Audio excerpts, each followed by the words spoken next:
Did the U.S. military deploy a secret sonic weapon during the raid in Venezuela?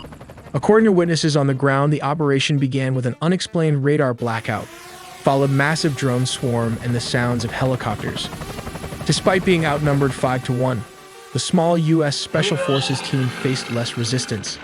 Why? Reports indicate soldiers suffered from vertigo, vomiting, and internal bleeding. Military analysts believe this was a soft kill operation, likely utilizing a high-power microwave device. More detail all in the video ahead. Based on witness testimony, here's how the event likely occurred. Venezuelan soldiers were on standard guard duty when their radar systems suddenly shut down without warning. Immediately after the blackout, a massive drone swarm appeared over the facility, followed by 8 helicopters equipped with unidentified technology.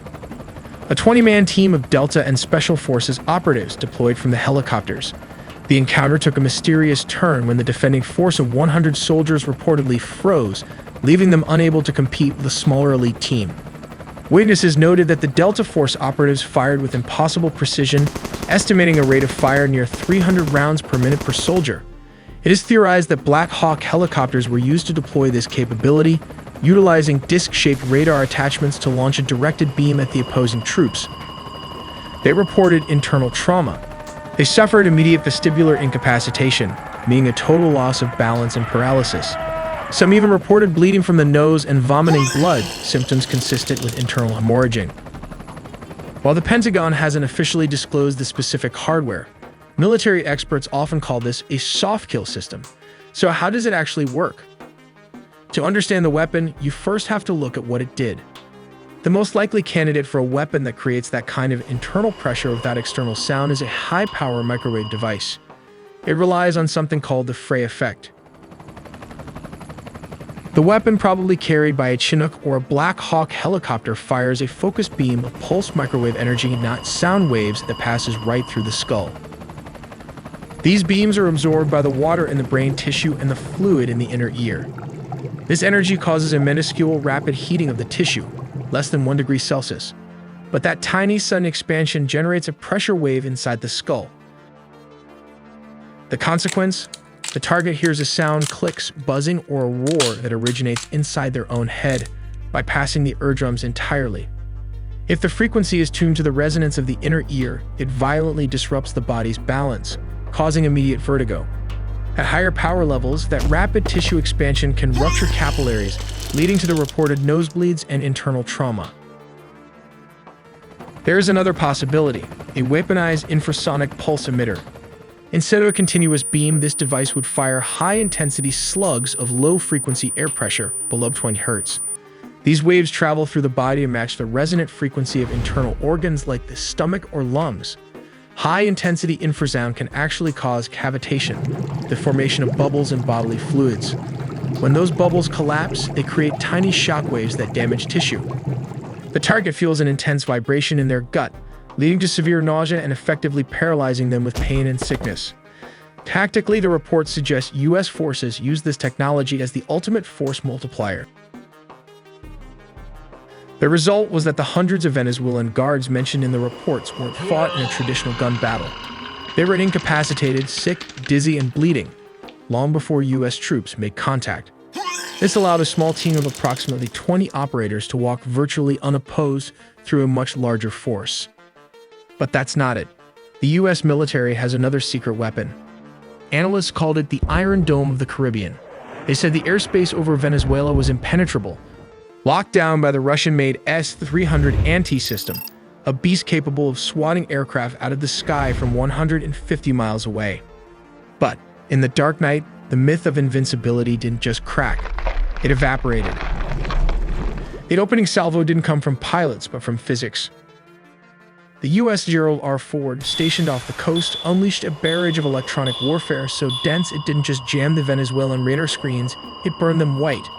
The S-300 operators at Captain Manuel Rios Air Base were blind before they ever saw the missiles coming. The first kinetic strikes were surgical from a destroyer. 2 Tomahawk cruise missiles slammed into the S-300VM radar arrays. In an instant, the eyes of the Venezuelan defense network were turned into twisted, red-hot scrap metal. Precision-guided bombs walked down the flight line. One by one, the Su-30s and the aging X-16s parked beside them were engulfed in fireballs.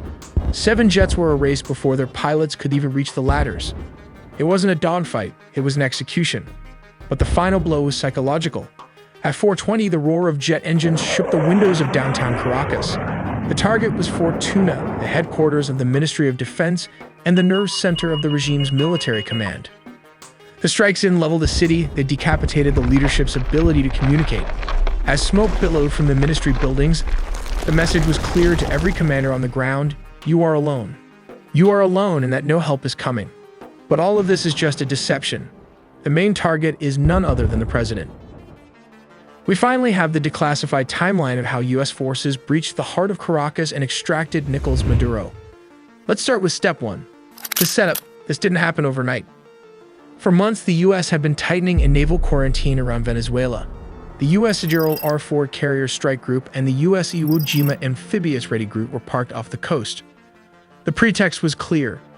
The US designated the Venezuelan government a narco-terrorist state, specifically targeting the drugs lords, but while the Navy squeezed the coast, intelligence assets were tracking one man. They waited for a specific window, a moment where Maduro was stationary and vulnerable. Step 2. The strike. It began at exactly 2 in the morning Venezuelan Standard Time. High above, several F-35 stealth fighters punch a hole through the enemy lines, destabilizing their anti-air defenses. Like these Russian S-300 missiles located all over the strategic high-value target. With the skies cleared, the path opens for Delta Force helicopters to fly straight towards the mission. Here comes the deception as the helicopters flew. The jets started firing with more strikes as it hit Fort Tuna, the main military base and command center, and La Carlota Air Base, destabilizing Venezuelan air support. Reports from the ground describe widespread explosions and a sudden communications blackout. The chaos wasn't the goal, it was the cover. But how did the raid happen? We have to look at step 3. Under the cover of darkness and chaos, the Tier 1 operators went to work. But what is the exact unit tasked with the mission? It is the Delta Force, one of the most elite secretive special forces units in the US military. Witnesses in Caracas reported low-flying aircraft skimming the rooftops, flying well below radar coverage. The team breached a secure compound believed to be a safe house within the massive Fort Tuna complex. Resistance from the Venezuelan Presidential Guard was swift but ultimately futile, as the helicopters lay cover fire. The operators moved with surgical speed, landing on multiple points. But how exactly the capture and extraction happened? For this, let's look at step 4. Specialized helicopters hovered over the objective to insert the assault team. While dozens of attack helicopters laid down suppression fire, the Delta Special Forces descended and started the search for the high-value targets. How did they find him? Simple. The CIA had planted spy inside Nicolás Maduro close circle. While back in the US, Delta Force built an exact replica of his safe house, rehearsing the raid until they could do it blindfolded. While operators breached the room so fast, his security could not even react to the situation as the sound of flash grenades disoriented the security guard. Using blowtorch, they caught him before he could even lock all the doors. Maduro's shock and awe froze him as Delta Force breached the compound. Nicolás Maduro and his wife, Celia Flores, were physically secured. This wasn't a negotiation. They were detained and immediately moved to the extraction point. These aircraft are capable of performing urban extractions from buildings and refueling in midair. We make original 4K 3D animation with a small team of animators, so please support us by subscribing and dropping in a comment for more exclusive engineering animations made just for you guys.